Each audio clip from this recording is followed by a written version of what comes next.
Boa noite, pessoal. Tudo bem? Vocês estão me ouvindo bem? Tudo certo? Com áudio, vídeo? Me veem, me ouvem? Muito bem. Boa noite, Gustavo. Bernardo já entrou. Boa noite, professor. Boa noite, Lígia. Boa noite, Darly. Boa noite, Natália. Gente, é um prazer estar aqui com vocês essa noite, né, para a gente discutir um pouquinho dessa interface, né, entre a saúde e o direito, tá bom? Daqui a pouco o professor Bernardo vai entrar. O professor Bernardo é advogado, eu vou dar todo o currículo dele já, advogado e professor. Vou começar então falando um pouquinho de mim, tá bom? Meu nome é Diandra, eu sou professora da Faculdade de Odontologia da UFPA. Eu sou responsável por algumas das disciplinas das áreas de saúde coletiva e de odontologia legal, tá bom? Então, como a gente tem essa interface da saúde com o direito na odontologia legal, tive a ideia de a gente trazer um pouquinho disso para vocês essa noite, tá bom? Gostaria de aproveitar para convidar todos vocês a seguir a nossa página do MASA no Instagram, conferir o canal do YouTube também do MASA, nossas redes sociais. Todas as outras lives estão salvas, vocês podem ter acesso e ver outros temas importantes que foram discutidos, como sobre câncer de boca, sobre o sarampo, as lives com as professoras que são também servidoras da CESPA, né? Tem muita coisa boa para vocês na nossa página do Instagram, tá certo? Então, gente, nesse nosso 9º webinário já, né, durante a pandemia, nós vamos conversar sobre os impactos da pandemia de Covid-19 em questões de direito e sobre alguns aspectos jurídicos, tá bom? Eu vou chamar agora o nosso convidado e vou passar para vocês o currículo dele, chamando agora o Bernardo. Eu gostaria de aproveitar nesse momento também agradecer a nossa equipe de colaboradores do MASA, que sem eles este webinário não seria possível, né? Então, muito obrigada, Gustavo, Brandon, Thaís, Cecília e todos os outros. Oi, Bernardo! Oi, Diandra, tudo bem? Tudo bom, professor? É um prazer contar com a sua presença hoje aqui, professor. E te agradeço demais por aceitar esse convite, tá bom? Então, gente, para esse bate-papo, a gente vai conversar com o professor Bernardo Pereira. O professor Bernardo é doutorando em Direito pela Universidade Federal do Pará. Ele é professor dos cursos de graduação e pós-graduação de Direito do SESUPA e da FACE. Professor Bernardo também é advogado e membro da Comissão de Processo Civil da OAB do Pará. Currículo muito bom e digo de passagem também que é meu amigo há muitos anos, né, Bernardo? É um prazer. Verdade. Então, boa noite, professor. Você pode se apresentar agora, fazer alguns comentários iniciais, para depois a gente entrar no nosso roteiro da live. Claro. Gente, primeiramente, uma boa tarde, boa noite para todos os presentes. Eu queria agradecer primeiramente a Diandra, a professora Diandra, pelo convite.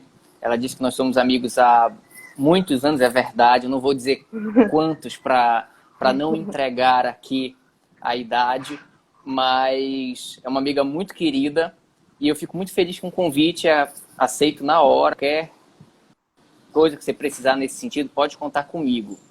Quero agradecer também o convite ao MASA também, ao Laboratório, enfim, Monitoramento e Avaliação de Saúde.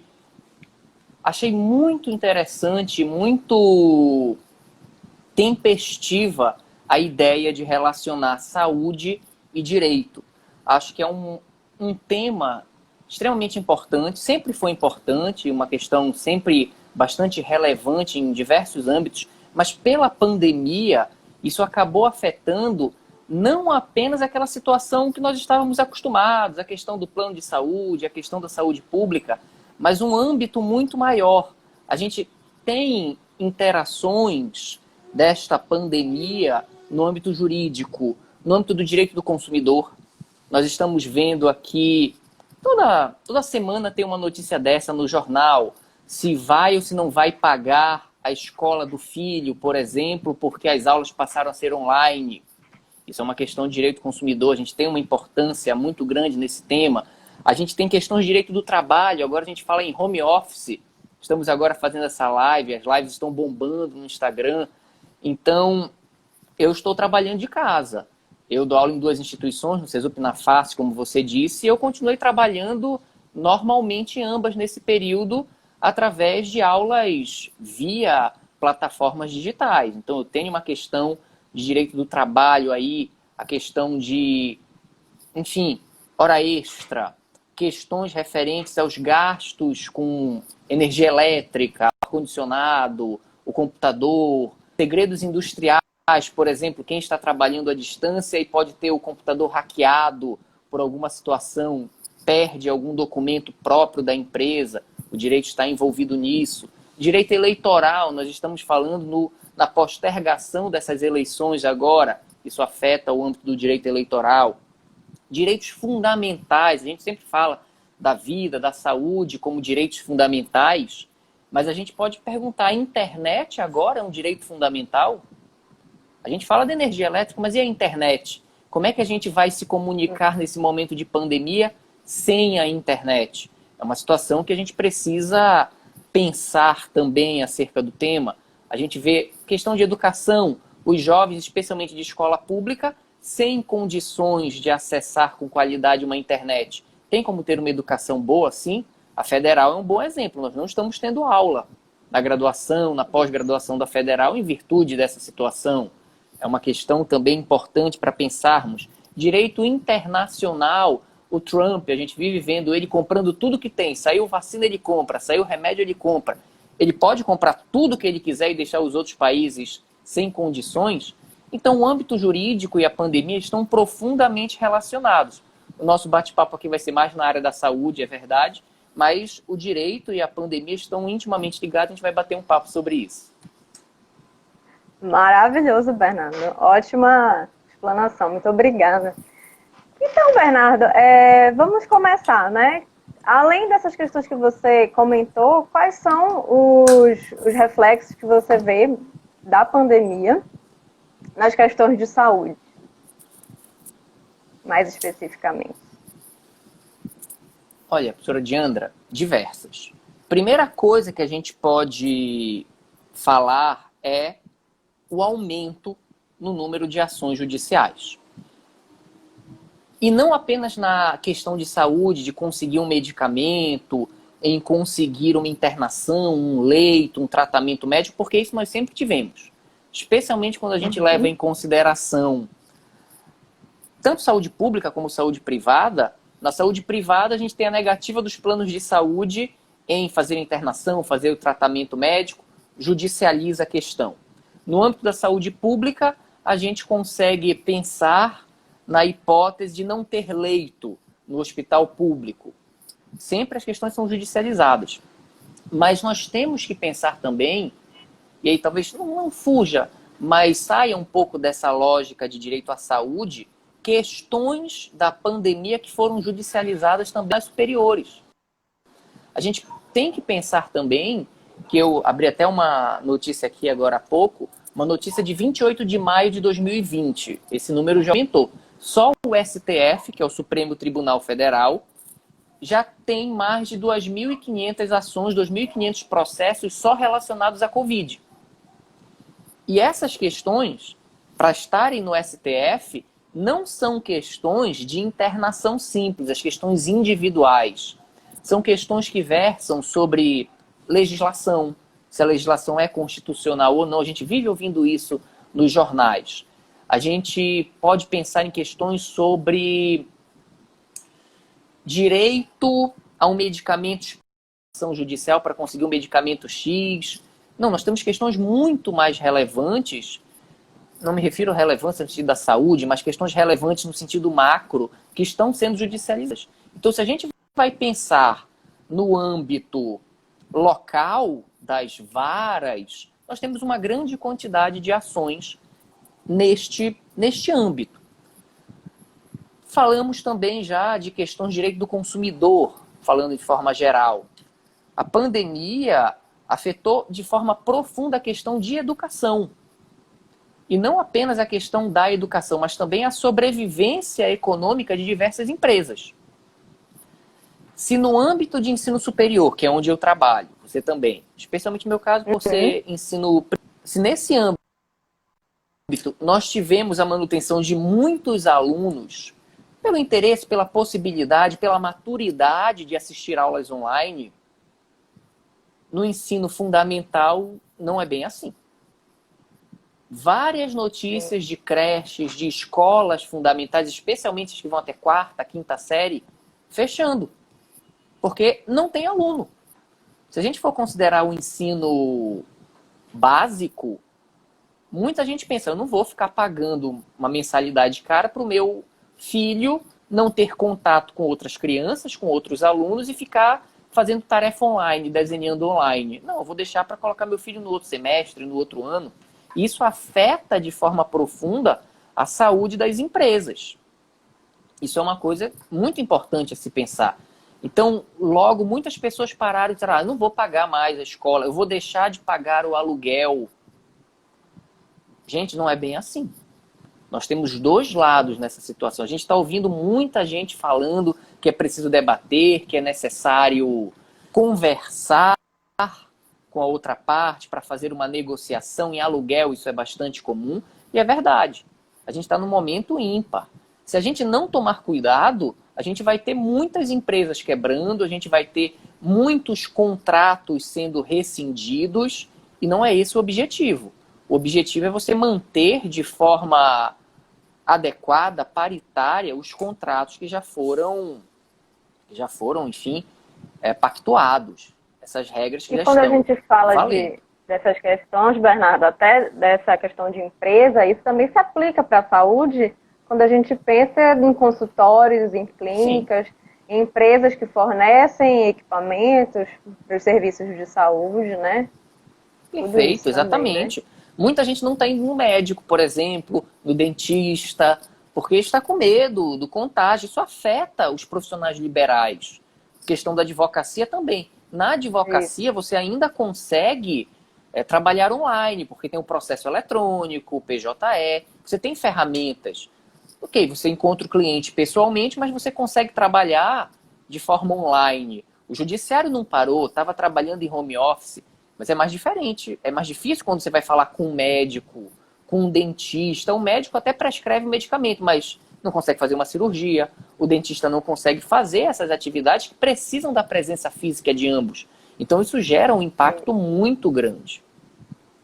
E com relação a essas ações que você citou, Bernardo, quais são mais ou menos os tipos de ações relacionadas à saúde? Essas ações, elas são bem fundamentadas? Como é que elas estão? Como é que você vê essa questão? Bem, a gente pode pensar em dois tipos, tem vários, mas a gente pode pensar em dois tipos, dois focos. A gente pode pensar em ações para a obtenção de um medicamento e nós podemos pensar em ações para uma internação. Um tratamento médico, que não é o caso de cirurgia, mas a gente está falando especialmente disso. Aqui, talvez na pandemia, para conseguir um leito. Especialmente quando nós chegamos neste estado de quase colapso da saúde do país inteiro. O Pará melhorou um pouco, a gente não sabe se vai voltar, se não vai. Enfim, é uma questão mais específica.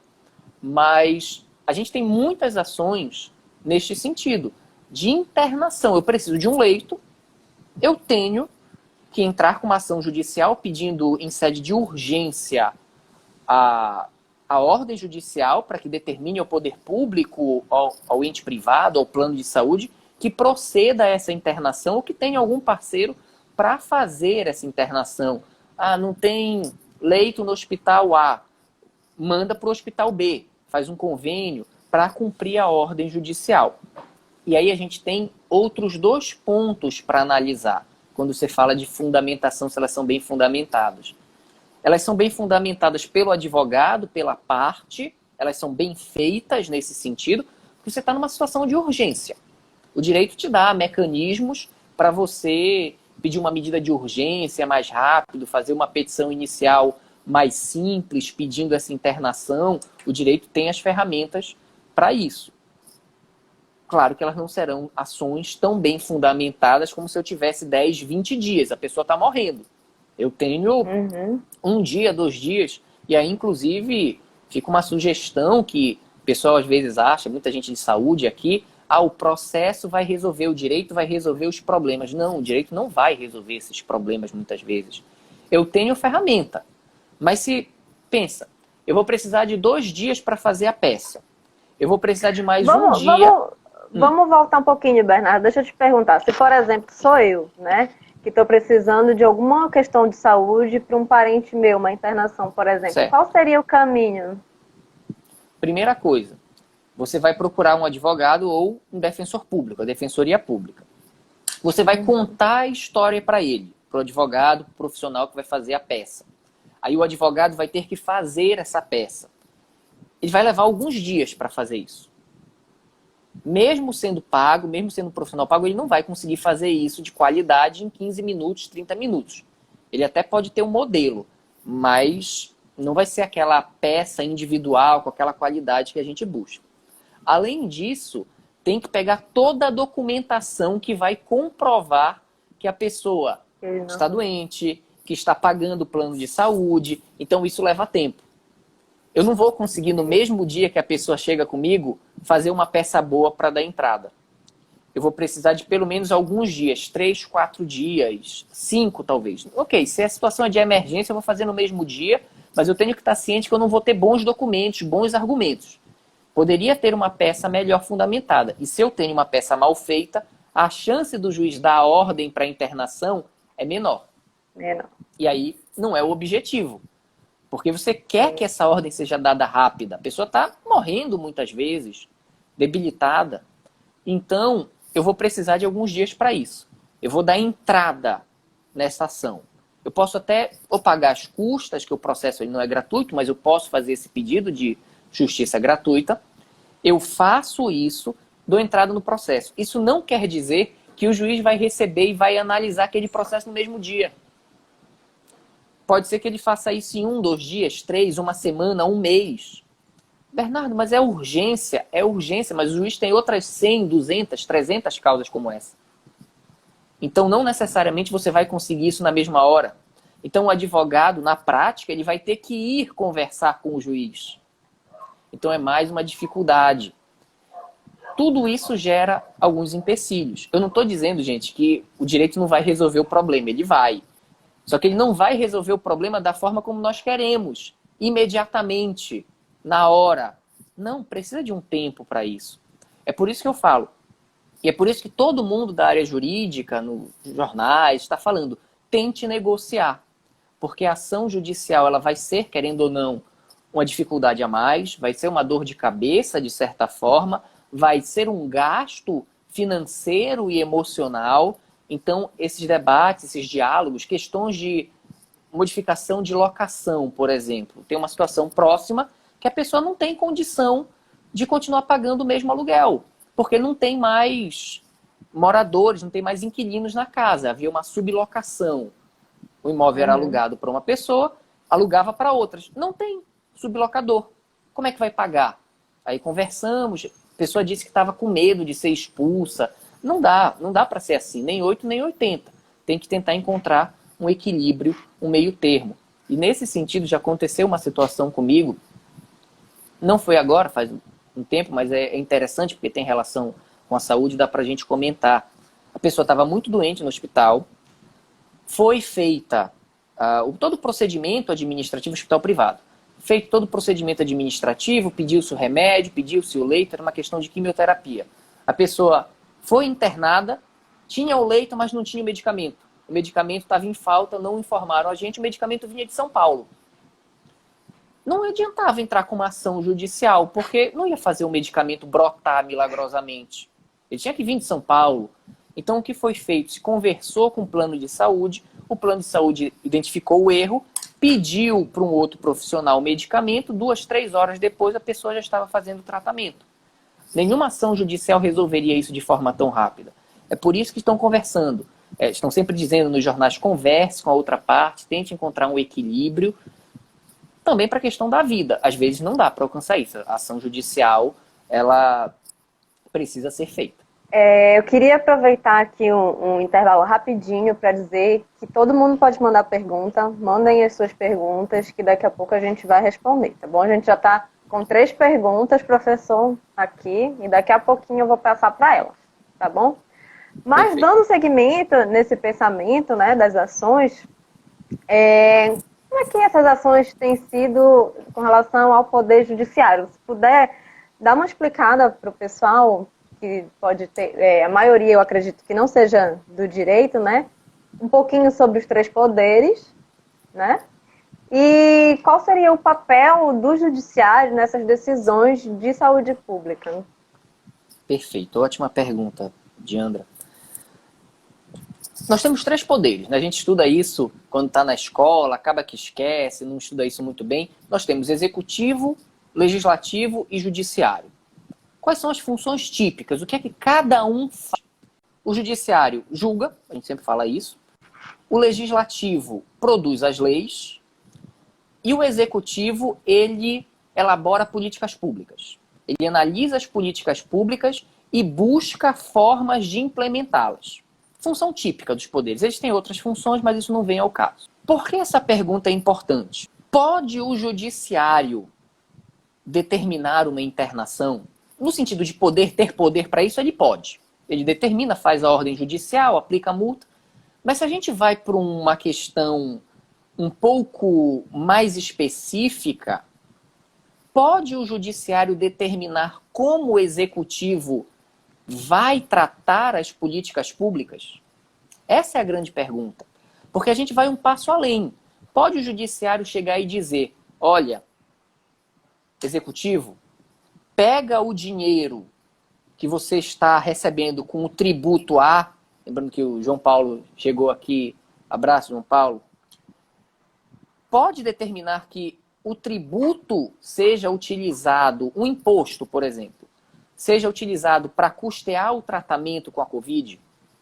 Porque quem decide como o tributo vai ser utilizado é a legislação ou o próprio poder executivo, a prefeitura, o Estado, a União. Dependendo da natureza do tributo, ele vai ter uma função específica. Pode o judiciário determinar que o executivo tire dinheiro do ponto A e invista no ponto B? Ele pode fazer isso? Porque o judiciário, ok, eu tenho uma ordem de um juiz. O que é o juiz? É um profissional formado normalmente apenas em direito, tem uma prática jurídica, é aprovado num concurso público muito difícil, perfeito, virou juiz, essa é a regra. Ele tem conhecimento de políticas públicas? Ele entende alguma coisa de saúde? Ele entende alguma coisa de orçamento público para determinar que o dinheiro saia e vá ser utilizado com um objetivo específico? Pode o judiciário fazer isso? É papel do judiciário decidir políticas públicas? Pode o judiciário chegar e dizer, poder público, interne essas 10 pessoas que estão com Covid e não conseguiram tratamento médico? O judiciário deu essa ordem. Aí vem a prefeitura, por exemplo, ou o governo do estado e diz, o judiciário não tem mais leito. Não tem mais leito. O hospital de campanha está cheio, as UPAs, os prontos-socorros, está tudo cheio. Todas as UTIs estão ocupadas. Não me interessa, interne. Essa é a ordem do judiciário. E o judiciário ainda diz, se não internar em 24, 48 horas, multa. Não tem como resolver esse problema. Nota, eu não estou dizendo que o judiciário não faça isso, eu não estou dizendo que isso não aconteça, acontece e muito. Aqui a questão é, pode o judiciário fazer isso? Uma discussão mais teórica mesmo. Ele tem conhecimento, competência para determinar isso? Essa é uma questão muito importante. E aí eu avanço para um tema ainda maior, que é nesse âmbito. Pode o judiciário decretar lockdown? Pode o judiciário decretar lockdown? Porque quem, em tese, entende da situação da saúde pública do Estado é o executivo. É o secretário de saúde, é o ministro de saúde no âmbito federal, mas vem o juiz e diz, olha, tem que decretar o lockdown. Será que o juiz pode fazer? Poder pode, ele vai conseguir. Mas será que isso é certo? Será que com uma canetada dá para decretar lockdown, determinar que as atividades econômicas vão estar fechadas ou que elas vão ser abertas? Porque eu entendo que muitos têm boa vontade ao fazer isso, mas tem toda uma discussão de fundo que muitas vezes não é alvo de análise, que não é alvo de uma atenção mais cuidadosa. Eu exemplifico, Diandra. A gente teve, não faz muito tempo, um lockdown em São Luís. Quem determinou o lockdown não foi governador do Maranhão, prefeito de São Luís, não, foi o judiciário. O juiz chegou e disse, tranca tudo. Será que pode o juiz fazer isso? Ele tem conhecimento para isso? E aí a gente tem um outro tema, uma outra questão próxima para a gente debater. Isso é utilizado muitas vezes com finalidade política. Porque você já deve ter ouvido muita gente, todo mundo eu acho aqui que está acompanhando o jornal há alguns meses atrás, via isso. O legislativo ficava na dele, elaborava uma lei ou outra sobre o tema. Aí o executivo, prefeito, governador, presidente da República falou isso várias vezes. Ele diz, o presidente da República, por exemplo, disse, não é comigo isso não. O STF decidiu que é papel dos estados definir as regras de política de prevenção do Covid. Eu não posso fazer nada. O prefeito vira e diz, olha, é complicada a situação, mas se o judiciário decidir decretar o lockdown, eu não vou recorrer. O governador fala a mesma coisa. Gente, isso tem um problema muito, muito prático. O executivo não quer exercer a sua função, porque isso tem um impacto político muito grande. A gente comentou que a gente vai ter eleições daqui a pouco. O prefeito não quer se indispor, daqui a pouco, mais para frente, o governador não querem se indispor com uma classe ou outra. Então, decretar o lockdown ou não decretar o lockdown gera um impacto político grande. É muito mais fácil chegar e dizer, não, se o judiciário decidir, está decidido. Mas será que o judiciário é a instância adequada para discutir isso? Não é o executivo, não é a prefeitura, o governo, a União, que tem profissionais, que faz concurso público para ter os melhores profissionais, supostamente, nessas áreas, para entender, para ter os estudos. O judiciário recebe a decisão de, olha, vai ter gente que vai morrer, melhor decretar um lockdown. Não basta isso. A gente tem uma discussão profunda no pano de fundo. Pois é, e como é que tu acreditas que essa questão possa ser equilibrada, por exemplo? Essa é a grande pergunta. Não tem resposta. Como a gente vai conseguir equilibrar isso? Como eu vou conseguir equilibrar essa situação? Eu não tenho resposta para isso. Eu não acho que a melhor forma seja sem diálogo. A melhor forma para equilibrar isso, na verdade, a única forma que eu consigo pensar é por meio de um grande debate. Parece até propaganda política, um grande debate, um grande diálogo. Mas não.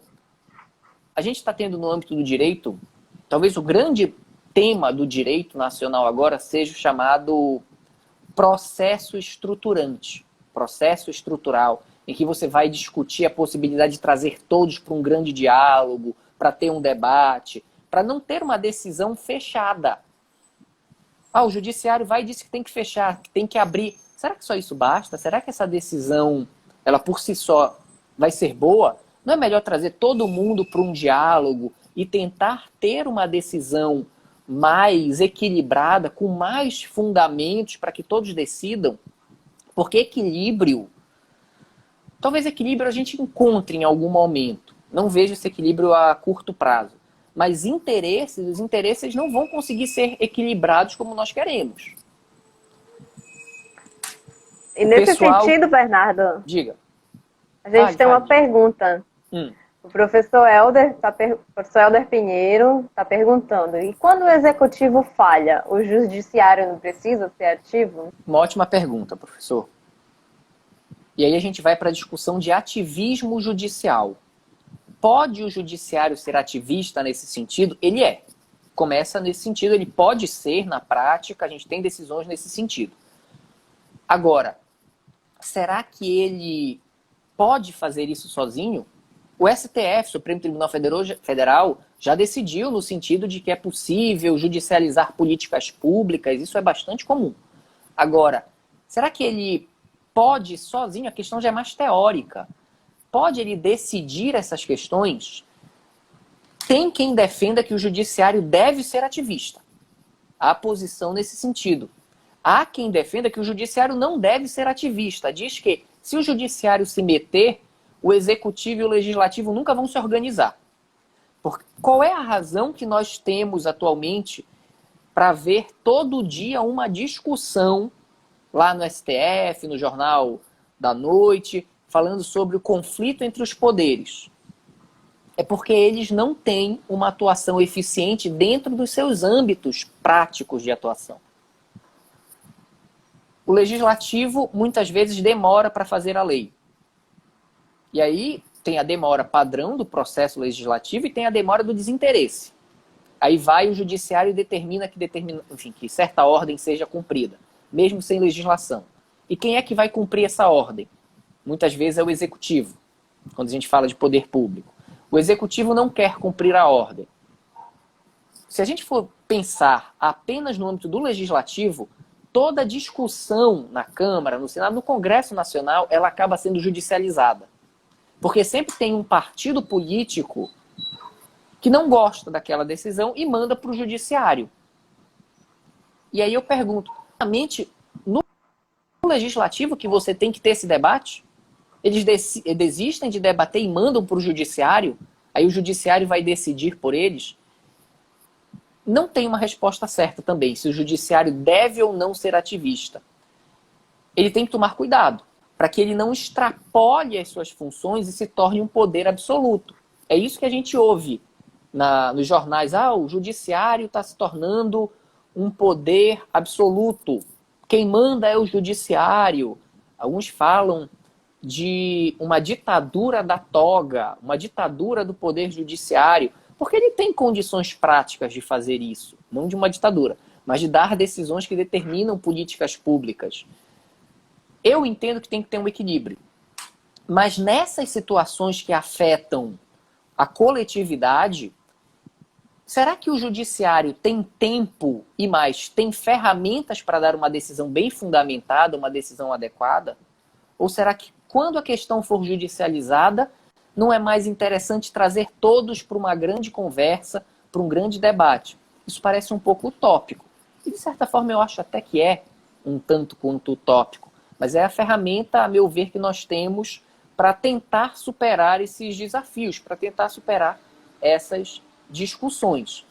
Eu tinha um professor, enfim, um colega de trabalho, o professor Elísio, é procurador do Estado, que ele falou uma coisa nas aulas dele do mestrado que eu nunca esqueci.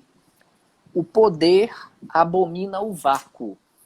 Você não tem vácuo de poder. Você tem 3 poderes. Se um poder está mais fraco, outro poder vai querer assumir essa função, vai querer se fortalecer. A professora Beth Reimão, professora da Federal, colega também de trabalho do CESUPA, professora, foi minha professora de políticas públicas também, no mestrado, aqui presente, um prazer vê-la também. E é uma questão, a questão é essa, o poder abomina o vácuo. Vai ter um poder que vai aproveitar aquele enfraquecimento para crescer. É o que está acontecendo. Quando o legislativo se enfraquece, a gente vê um fortalecimento do executivo. Atualmente, a gente vê um fortalecimento do judiciário. Por quê? Porque a gente tem a ideia geral de que a política é ruim, de que só tem, de forma bem direta, bandido, que não sabe fazer o serviço direito, que só tem interesses secundários atrás de cada atuação. A gente acaba tendo um fortalecimento do judiciário. Então, é uma questão muito cuidadosa para se analisar. Professor, a gente tem mais uma pergunta aqui que fala assim, com relação à judicialização da saúde, né? Como tu analisas a concessão de liminares em questões que não têm evidência científica? Pergunta pesada essa. Bem complicada. Primeira coisa, o que é uma liminar? Você lembra quando eu falei das decisões de urgência? Um processo demora. Ele leva um tempo, ele tem um procedimento. Se a gente for esperar o final do processo para dar uma decisão, isso vai levar 1, 2, 3, 4 anos, a pessoa já morreu, não adianta para nada. Então a gente tem medidas de urgência. Quando fala em liminar, ele está falando normalmente de uma situação dessa, uma decisão antecipada, imediata, o mais rápido possível. Essas decisões de caráter urgente, enfim, de tutela provisória, como a gente fala, elas têm que ser muito bem fundamentadas.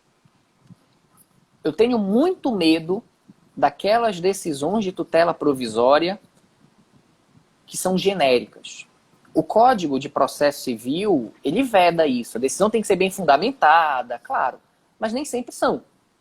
Então, existem decisões como uma clássica, eu me lembro dessa. Defiro o pedido feito às folhas tais, porque presentes os requisitos autorizadores da medida. 2 linhas. Cumpra-se. Sob pena de multa diária de tanto. Em 3 linhas, o juiz determinou o cumprimento de uma ordem, que eu não sei nem qual é. A gente usa esse modelão Ctrl+C, Ctrl+V do computador, o judiciário usa também. Isso é um problema, porque eu tenho que ter uma decisão bem fundamentada.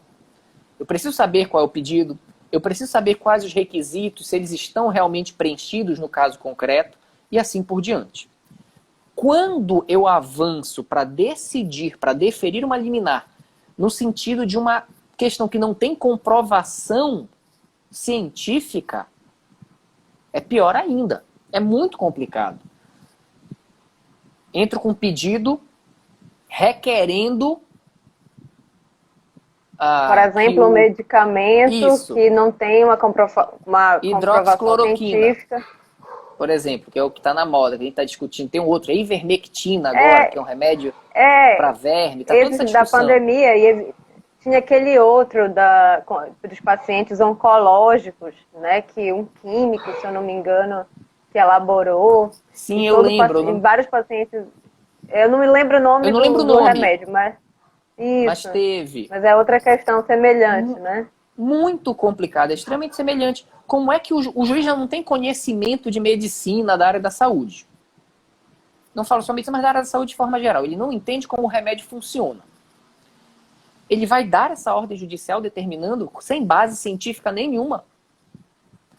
Ok, a pessoa pode estar perto da morte, vamos imaginar. A pessoa pode estar muito doente, é a última chance dela. Aí o judiciário vai lhe dar essa ordem. Da onde vai sair o dinheiro para comprar esse medicamento? Aí é mais uma questão que a gente tem que falar de separação de poderes. Determina uma internação. O dinheiro sai de algum lugar. Uhum. Como a nossa live obrigatoriamente tem que ter 1 hora, eu vou precisar passar para uma próxima pergunta para a gente conseguir atender mais alguns espectadores, tá bom? Eu vou fazer agora a pergunta uma participação internacional muito importante lá de Montreal, no Canadá. O professor Dave dos Anjos está perguntando: professor, nós poderíamos dizer que vivemos atualmente a personificação do direito a partir da sua leitura atual? Qual o caminho para que o direito possa atuar em favor do coletivo nessa pandemia? Essa pergunta é complicada. Não tem resposta. Como o direito ele pode atuar em favor da coletividade durante a pandemia? O direito é um instrumento. Então as normas existem, as regras existem, os princípios existem. Eu tenho que ver quem vai utilizar o direito e como ele vai ser utilizado. Por exemplo, eu posso pensar Vou trazer essa situação aqui, eu li esses dias.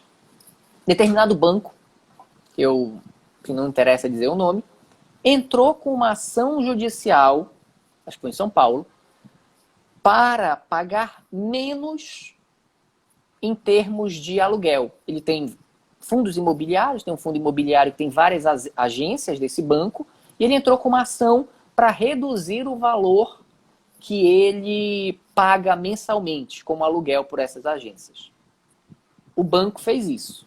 O banco está dizendo que na situação atual a pandemia é muito grave, ele está com prejuízo, supostamente, mesmo que ele não esteja, porque banco não tem prejuízo, pode ter no mínimo uma redução do lucro, e por isso ele tem que pagar menos para, enfim, os cotistas lá do fundo, tem que pagar menos. O que é que impede um consumidor desse banco ingressar com uma ação semelhante, dizendo que ele está tendo que pagar taxas muito altas no financiamento imobiliário e que por isso o financiamento tem que ser reduzido em 50% também a taxa de juros? Notem, o direito está sendo utilizado como uma ferramenta.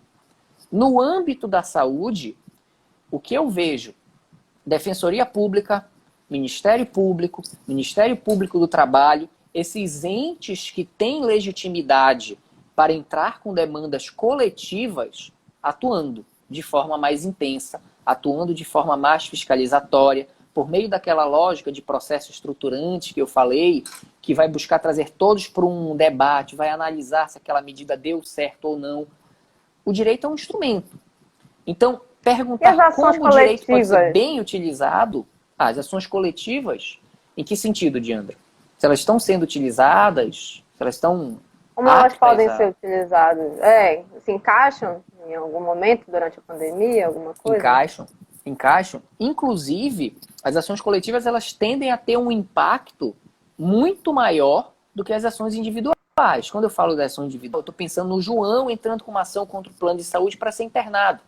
Mas eu tenho, por exemplo, que pensar no Ministério Público ingressando com uma ação porque os respiradores chegaram aqui no estado e não estavam funcionando. Essa medida vai ter um impacto coletivo. Eu tenho que saber se o leito do hospital está sendo utilizado ou não. Se os funcionários da área da saúde estão recebendo pelo trabalho executado ou não.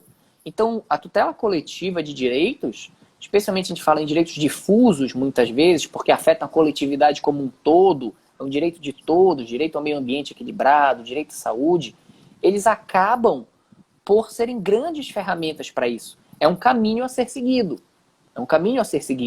Mas é a mesma lógica. Eu posso entender que uma associação não está utilizando o direito de forma adequada a fazer o seu pedido. A associação, por exemplo, a gente pode fazer essa análise facilmente. A gente pode pensar que eu tenho dois polos antagônicos, que não são antagônicos, mas a gente acaba tendo um conflito muito grande de interesses. O âmbito econômico e o âmbito da saúde. A área da saúde quer fortalecer o lockdown para reduzir a transmissão do Covid. A área mais focada na economia, dos empresários, querem reduzir o lockdown, querem acabar com o lockdown, ampliar o horário de funcionamento das empresas, dos comércios, para não ter um impacto econômico muito grande. Dependendo do lado que eu estou visualizando, eu posso ter medidas coletivas. Então eu posso entender que a medida é boa ou é ruim, dependendo do que foi pedido. Nesse sentido, o que é que nós temos? Que tomar cuidado com as decisões judiciais, que elas sejam bem fundamentadas, que elas sejam dadas após um estudo adequado, com fundamentos, e aí é muito complicado você dar uma ordem determinando a entrega de um medicamento sem comprovação científica, e ainda mais quando tem alguma comprovação científica. Aí é mais complicado ainda. E eu tenho a questão econômica. Eu tenho que dar um jeito de equilibrar os dois pontos. E nessa questão, Bernardo, a gente tem também a pergunta, você falou do plano de saúde, né? A gente tem a pergunta do Gustavo, que está perguntando assim, o que o direito delimita sobre os planos de saúde em meio a essa pandemia, né? O que alguma esfera pode determinar que um plano de saúde deva cobrir ou não cobrir determinado medicamento, como foi do teste rápido, né? Que demorou um tempo para que o teste, não só o teste rápido, mas os testes de Covid, de uma forma geral, né? O que o direito pode colaborar com isso daí? Bem, primeiro de tudo a gente tem que saber como isso vai ser feito. Por exemplo, eu vou ter uma lei determinando que os planos de saúde do país inteiro terão que oferecer determinado teste rápido. Ou o outro teste. Eu tenho que ver como for isso. É possível fazer isso? É possível? Sim, o legislativo pode fazer. O legislativo tem poder ao fazer uma lei. O executivo, o presidente, por exemplo, por meio de medida provisória, pode fazer isso também. Tendo sido estabelecida a regra, ela vai ter que ser cumprida. Agora, tenho a lei, tenho a medida provisória. Nada impede o plano de saúde entrar com uma ação buscando declarar essa lei, por exemplo, inconstitucional. Falei que o STF teve mais de 2.500 ações, muitas sobre esse tema. Eu tinha uma associação, eu tinha um grupo que entrava com uma ação de não, mas eu não tenho condição de fornecer teste rápido para todo mundo porque o teste não existe, porque é muito caro, porque eu não vou conseguir manter a minha saúde econômico-financeira. Então, é possível. O direito pode estabelecer o que deve ou o que não deve ser feito. O que deve ou o que não deve ser fornecido. Mas eu tenho que tomar cuidado quando eu faço isso. Porque eu também tenho que pensar que eu estou lidando com uma empresa, com o poder público. Será que ele vai ter condição? Será que eu vou ter os insumos necessários para fazer o teste rápido? E claro, se não existir essa regra, é importante falar isso, eu posso judicializar. E o juiz vai determinar que mesmo sem uma regra geral, abstrata, o poder, enfim, executivo ou o plano de saúde cubra aquela regra, cumpra aquela ordem judicial. Bernardo, a gente já está nos últimos 10 minutos. Eu vou precisar te fazer mais uma pergunta, mas assim, uma resposta bem rapidinho. E eu já te deixo o convite para a gente fazer uma segunda live sobre esse tema que eu vou perguntar agora, que é mega importante. Eu acho que tem muitos professores assistindo, mas também é importante para outros vários profissionais, que é com relação ao direito do trabalhador em trabalho remoto, né? A universidade tem quais obrigações para permitir que o profissional possa executar esse trabalho? É uma pergunta da professora Liliane, que é a coordenadora do nosso laboratório. Ah, ótimo. Uma ótima pergunta. Até o momento, não tem muita clareza sobre o tema. A gente não tem clareza sobre o tema, infelizmente. Nós temos as regras de direito do trabalho que estão sendo elaboradas agora, elas se referem com o intuito, elas são elaboradas com o intuito de evitar a perda do emprego. Hoje, por exemplo, a possibilidade do trabalhador que foi demitido ser recontratado antes de 90 dias. A gente tem essa possibilidade momentânea. Antes, isso seria considerado fraude. Demitia o funcionário, contratava antes desses 90 dias para contratá-lo com um salário menor. Isso era proibido. Hoje está sendo liberado porque você teve que demitir muita gente na pandemia. E você quer recontratar esses funcionários, você quer estimular isso. Mas no âmbito do home office, do trabalho remoto, a gente ainda não tem praticamente regramento nenhum. Eu não conheço nenhuma regra específica. Não existe nada isso. que diga que a instituição é obrigada a fornecer internet ou equipamentos eletrônicos que permita com que o funcionário execute suas atividades por enquanto, né? Nenhuma. Todo o material que os professores estão usando, em regra, eles são dos próprios professores. Energia elétrica, internet, computador, celular, tudo dos próprios professores. Teve a possibilidade, eu falo isso por experiência própria, houve a possibilidade, se você não tivesse as ferramentas, ir até a instituição e utilizá-las lá. Uma webcam, a internet da instituição, só que isso gera o problema de você ter que sair de casa durante o lockdown, que não era o objetivo, a ideia era todo mundo ficar resguardado. Até o momento a gente não tem nenhuma regra muito clara sendo aplicada nesse sentido, e é uma das grandes dúvidas. Esse segundo semestre a gente vai ter muita questão sobre isso. Perfeito. Gente, então vamos entrar agora nesses momentos finais. Eu agradeço demais a participação de todos vocês, especialmente daqueles que estão até aqui conosco, tá bom? Muito obrigada. Eu agradeço imensamente também ao professor Bernardo por ter topado dividir o conhecimento dele com a gente, né? É sempre bom quando a gente pode relacionar duas áreas, sempre a gente tem uma interface, né? E sempre é possível crescer com o conhecimento trocado. E eu te passo, Bernardo, a palavra para últimas considerações, por favor, para a gente encerrar. Claro. Bem, primeiro de tudo, gente, eu quero agradecer a presença de todos. A gente tem mais de 30 pessoas aqui na live. Quero agradecer cada um de vocês. Eu reconheci alguns aqui que entraram, vi o nome deles, mas como é muito rápido aqui, a gente não consegue ler ao mesmo tempo. Um abraço a todos. Quero agradecer a você, Diandra, pelo convite. Querendo, a gente faz um segundo bate-papo, sem problema algum, vai ser um prazer. Maravilhoso. Quero te agradecer. Quero agradecer o convite também ao MASA, ao laboratório também, e falar da importância do tema. Eu vi que vocês já estão no 9º webinário, eu já vi alguns dos debates que vocês tiveram. Acho isso extremamente relevante. E a gente tenta aproveitar, né? A gente tenta aproveitar da melhor forma possível as ferramentas tecnológicas para a gente trazer esse ganho de conhecimento. Mais cedo eu estava assistindo uma banca de qualificação de mestrado, eram 2 professores daqui e um professor do Rio Grande do Sul, da PUC. Um estava em Brasília, o outro em Belém, o outro na PUC. E o pessoal estava discutindo um trabalho nesse âmbito. Falaram aqui, herança do novo normal. Pois é. Espero que, pelo menos nesse sentido, essas distâncias elas tenham sido reduzidas com a tecnologia. E aí é uma oportunidade diferente que a gente tem. Quero agradecer muito o convite. Eu espero que tenha sido bastante proveitoso para todos. Tenho certeza, Bernardo, que foi uma horinha, né, de muito conhecimento que a gente ganhou contigo. Eu te agradeço demais. E eu gostaria agora de me despedir, né, de todos vocês.